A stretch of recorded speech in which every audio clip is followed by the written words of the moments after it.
Hey, Prison Jim here. Are you looking for a dessert to knock you on your big ass? Then you're gonna love this Prison Peach Cobbler. Run to the commissary and grab some animal crackers. Let's dump them. Grab a Sprite and let's smash them. Then we're gonna add some Sprite and we're gonna form it into a crust. Let's push it down in there. I have 2 of those peach cups. Yeah, let's save the juice.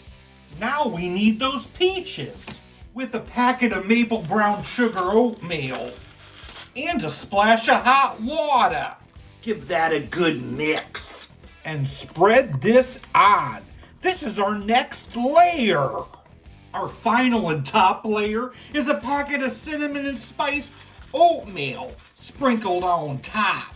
And drizzle on the rest of that leftover peach juice. Then you need to store it in a cool place and allow it to set. Now that looks like a tasty cobbler. Whoa! That's peachy keen, Jelly Bean!